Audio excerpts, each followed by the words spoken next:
Hi, it's Reverend Tegas Swan coming to you with our Christmas series building and touching on how to live through the holidays. And today's um, topic is how to build intimacy without sex. In order to do that, the first thing we want to look at is what intimacy means. And intimacy really is just that dynamic of relationship where a person is known, well known, in the entirety of their being and is accepted, loved, and affirmed by others in their lives. Typically, in society, we have wrongly left this aspect of life to only romantic relationships, and so that's why we all gravitate towards romantic relationships, because this is the one place where we do feel loved, where we do feel affirmed, where we do feel accepted in our entirety.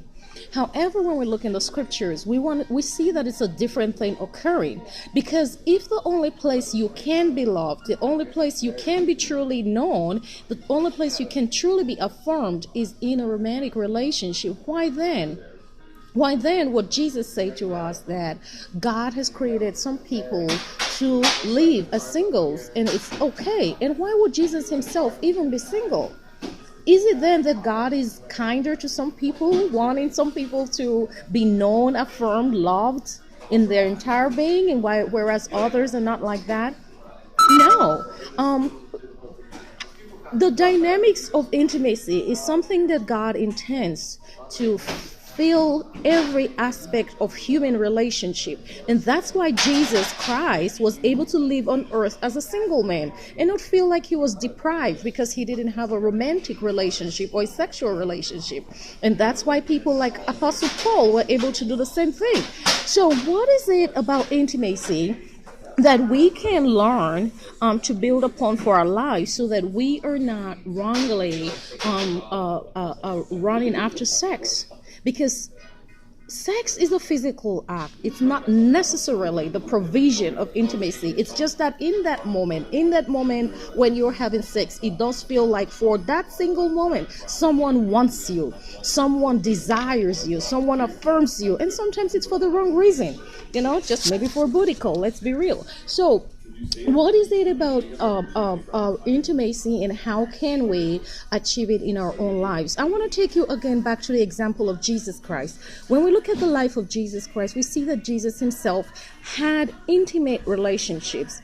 He had intimate relationships. Those around him who were in relationship with him were intimately known.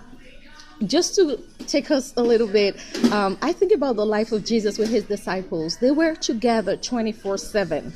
What do you think happens when you live with a person 24/7? There is no part of your life that can be hidden. When you fart, they hear it. If the fart stinks, they smell it. They learn your dirty habits, they learn your poor habits. You don't get to be able to hide and show only your strong, polished, good-looking, coiffed hair a person. They see you when you don't look so good. They see you when you cry. They see you when you're weak. And Jesus says, when he was leaving his disciples, he says to them, he says, I deliberately did this with you. I opened myself up to you to show you that I love you.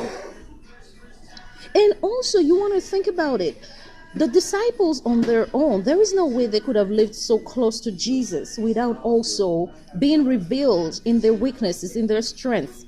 That's why Jesus could approach Peter and say to Peter, do you love me? And why Peter could say, Lord, you know I love you. Because they have been through it. They've been real.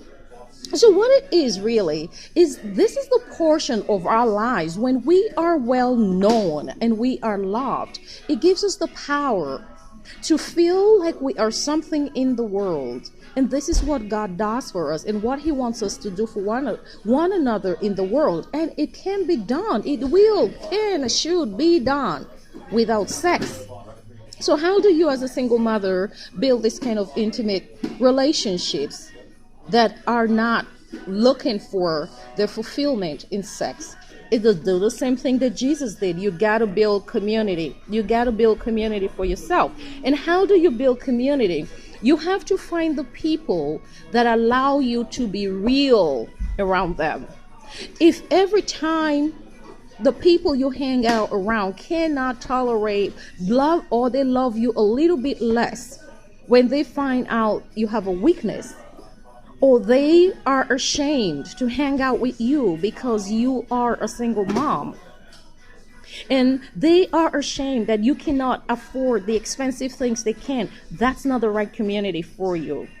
And I say these things specifically because a community of a single mom doesn't necessarily have to consist only of single mothers or people who are like her. She should be able to build community in all spheres of life with people whose status is above her and status is below her and status is the same.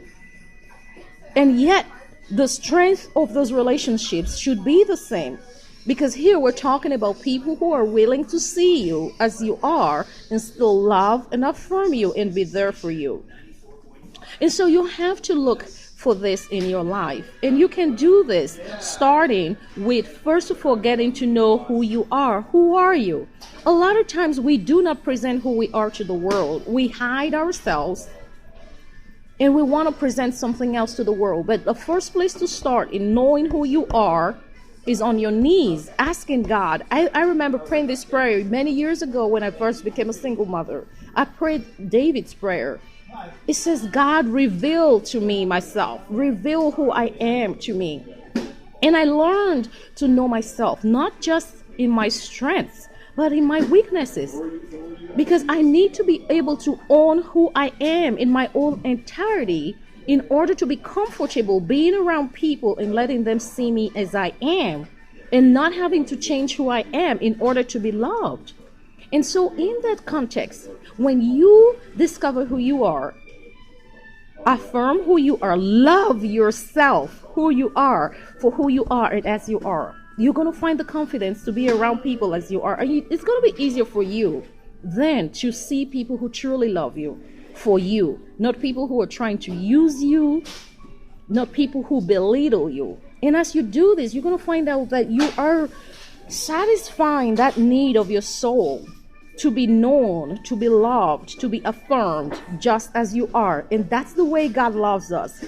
And isn't that what gives us the power to follow him through to the end? Well, that's what being loved by others does for us too, and loving others does for us too. It gives us the power to follow through life to the end. It gives us the power to climb mountains, to do all the difficult stuff that we have to do as single mothers and still make it. So my prayer for you this Christmas season, single mom, is this: let your goal be to find who you are at God's feet, and then to learn to love and affirm who you are. And then find the confidence to present the real you to others without shame, without fear. And learn to accept others for who they are too.